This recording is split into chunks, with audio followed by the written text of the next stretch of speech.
Oh, hi, everybody. My name is Matt Storrs, and welcome to Mattsplaining.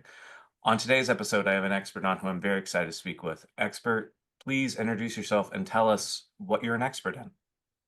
Hi there. My name's Ashley Jackson, and I am a wedding planner and wedding officiant. And I cannot wait to tell you all about what I do.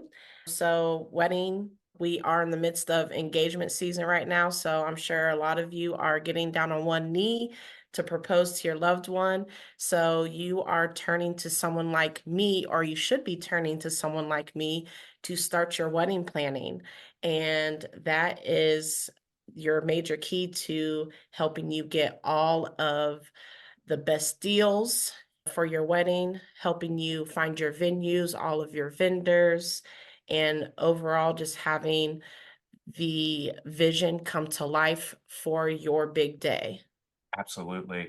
My understanding of wedding planning is pretty extensive, I feel. And I think that one of the most important things that people overlook when it comes to wedding planning is they think that they don't understand the kind of relationships people might have as wedding planners that they might not have going in if they're just contacting a venue or caterer or what have you directly. And they think that all they really need is a really good spreadsheet. The wedding planning business is a long and illustrious business, having ties to the diversification of the mafia in the 1950s and 60s. And it may be sometimes a little earlier than that. Some people say that it goes back all the way to the Vikings or even other civilizations. I'm not sure if the Vikings were the first, maybe the Mesopotamians. And so basically, but it really solidified in the 1950s and 60s as all these small businesses started opening and the mob families started growing. And these people were looking for things to do. And they were like, hey, we need to make these shell companies. And what shell companies can we make? And some of them are like, oh, I can cook really well and grandma can cook. So we'll do a catering business. We'll open a restaurant and then we'll cater Susie's wedding when it comes up. And then everybody at Susie's wedding, even the people outside, they're just friends from Connecticut or whatever, are like, wow, that was really good. We'd like to hire you. And they're like, oh, wow, I didn't even think that we would do this. This is merely to funnel money that we're making in illicit trades of whatever they were doing at the time. I'm not entirely sure. I don't want to some assume what businesses they were in. But so then they were like, okay, so we can do that. But then they were like, oh, we don't want to just cater. Maybe we can do something else. And people were like, oh, I am, interested in event planning. And so people were like, okay, yeah, I can do some event planning stuff. I'm the guy that brings all the chairs. We may as well start a business for that as well. And business after business was created. And so now there's a lot of businesses out there that are in the wedding organization thing that don't have mob ties. I don't want to make it seem that you have mob ties or anybody else has mob ties that's in the wedding planning business, but the originators in the 1950s and 60s were people that were in the family that they were like, hey, will you coordinate from all the different cousins that have all of the different shell companies to get this wedding off the ground. And people were like, wow, that's such a good idea. That should be a business for regular people outside of the mafia. And people start so many things that was stolen from Italian culture and brought into American culture, largely for the benefit of all of us. But there are many benefits to having wedding planning outside of just getting the good deals, having somebody to bounce ideas off of that does have a degree of that third party recognition of, is this a good idea? Is this an idea that is feasible to get done versus maybe somebody that's in your family or like your immediate loved one that you've gotten engaged to, that is, yes, I absolutely think that's a good idea. Many of us get into a situation where they don't realize that they're just becoming a yes man to somebody's idea, and things balloon out, or they don't know how to apply the right pressure to their family members to get their list of people to that they're attending. And a week or two before the wedding, they get a frantic phone call from one of their family members saying, "Oh, I can't believe you didn't invite so."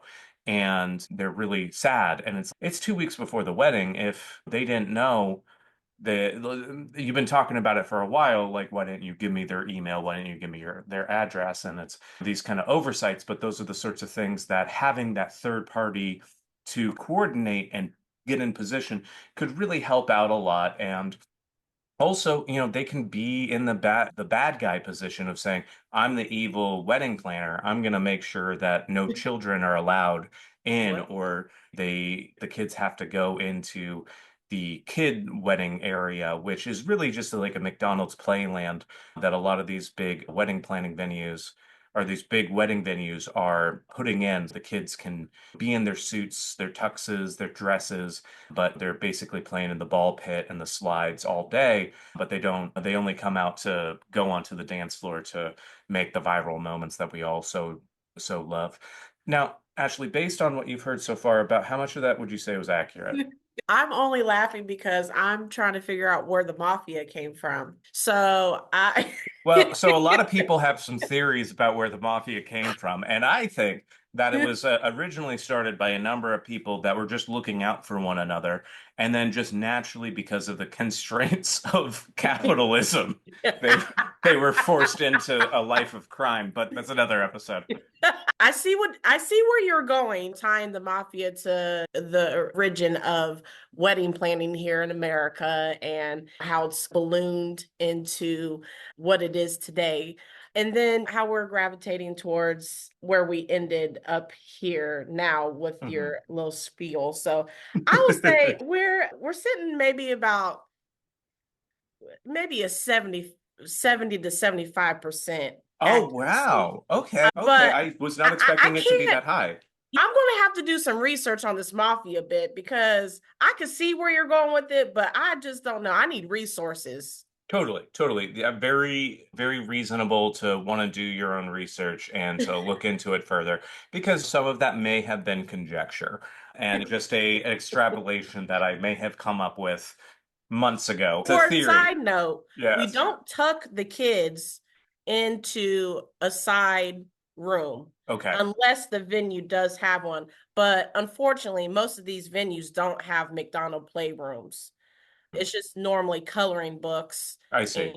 little paint by number books for them. Okay. Unfortunately, that's all they get. That's too bad. That's too bad. What got you interested in wedding planning and the whole wedding officiating and everything like that? Yeah, so it's funny because by nature, I am my family's planner, event planner. So I've been doing event planning for well over 15 years, and I have done nonprofit event Hmm. planning. And then during COVID, of all things, when everything shut down and it gave everybody time to sit and think of what the heck am I supposed to do with my life? Because you had all this time to sit there and stew in your own thoughts. Um, I started thinking about how my wedding went and how weddings in that time were going, and just how things were changing because some people had to move up timelines or back it up, and some people had to decrease the sizes of their weddings, and some people just had to totally cancel. I started thinking I could handle very quick weddings or weddings that had to be in situations where they had to pivot quickly. So I launched my wedding planning business in the midst of COVID, July of 2020. And I was really pleased with the turnout and the support and love that I found in the launch of my business. And it's been just crazy since then. So I am known in my area, especially with the wedding officiant side. I do get day of calls. Oh, wow. Yeah. I've married someone that called me at 9 a.m. saying, Hey, I heard that you do last minute officiating. Is that true? I need to get married today. And I said, Yeah, of course. What time? And literally like 1 p.m., I was marrying this couple. I do last minute weddings. I was able to plan a wedding for a dear friend whose father was dying in hospice. She called me on a Wednesday or Thursday saying, "Hey, we need to do this. My father doesn't have much time." We got them, her and her now husband, married on I think it was a Friday, and then that following Sunday, her father had passed. So I love what I do because I'm able to pivot and make things happen in a way for my couples. Mhm. So, yeah, planning, whether it's quick and short or for the long call for my couples, I'm with you Right. for whatever time frame you need. And that's Mhm. what I love to be able to share with people who want to consult with me and who book with me. Whether you're booking me 2 or 3 months before your wedding or a year or two before your wedding, I'm holding your hand through the process. So that's the biggest takeaway when you're booking with a wedding planner is that we have access to knowledge and to venues and vendors and are able to ask certain questions that you might not think of. Right. And what's a pretty common question or series of questions that people tend to overlook? And this goes back to even the couple's vision. If you're wanting, so let's say you love a certain type of photography style, but you book a venue that is dark and moody. Hmm. We have to start asking certain questions of that photographer. Okay, we've already booked the venue. We can't get out of this dark and moody venue. So we need to start asking the photographer, can you shoot a wedding here? Get can you capture the couple in this venue? Can we see your portfolio? Have you shot at this venue before? Like we need to start asking questions so that you're just not sh- throwing away money.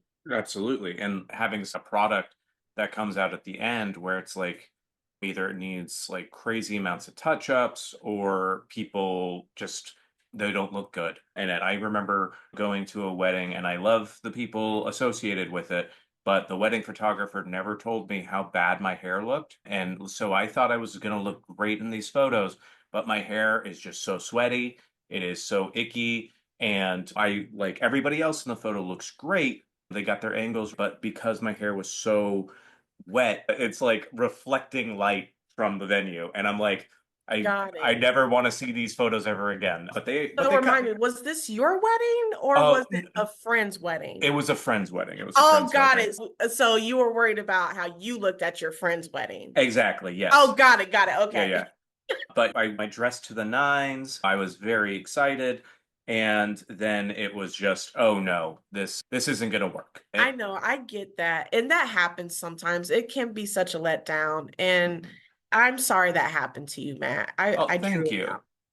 Thank you. I appreciate it. And I've since been to some more weddings and I'm the guy who is known to, bring a tote bag with me most places. So now I will bring a some dry shampoo so people are ready to go. They can borrow it. And this is on top of my vitamins, my little vitamin bag that I'll bring with me too. And it's nothing illicit or anything like that. It's vitamin C and maybe some Advil and stuff like that, just to make sure people are taken care of at the wedding as best as possible. Because most weddings don't have a medic at it, and that is often an overlook. Because sometimes you got to set a femur back in place because somebody went too hard on the dance floor.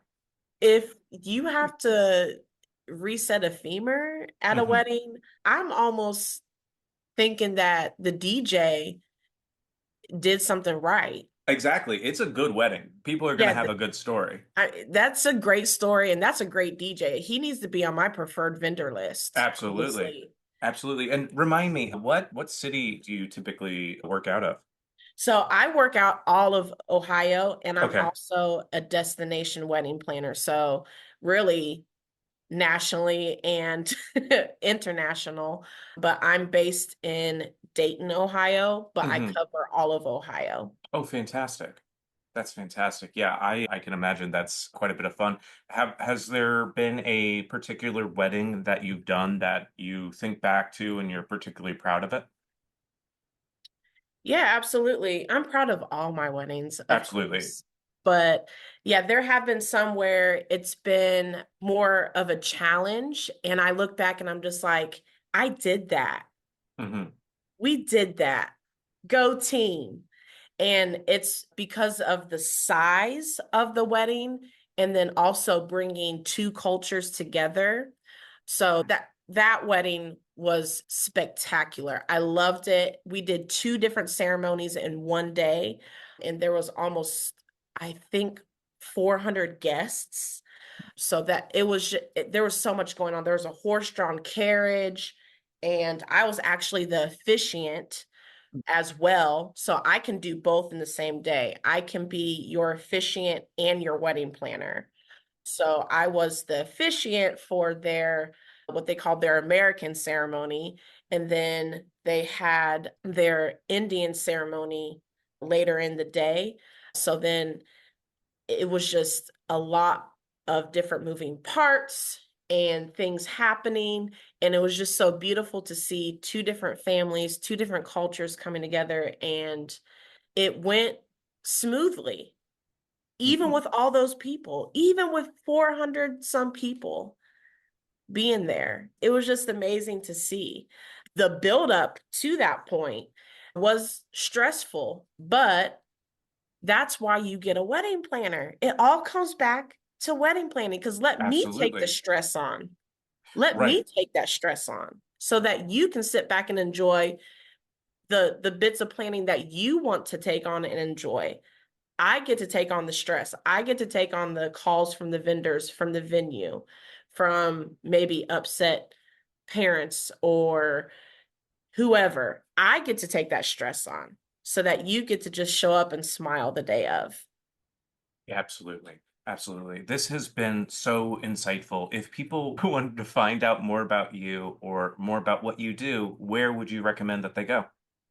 So you can find me on all the social media at Timeless Dream Events. That's Facebook, Instagram, Pinterest, and TikTok. And my website is timelessdreamevents.com. But yeah, I'm anywhere and everywhere. I'm also on YouTube. Absolutely. Yeah. Thank you so much. I feel like this was so insightful and so helpful. I can't thank you enough for joining me. Thank you. Absolutely. My name's Matt Storrs, and this has been Mattsplaining.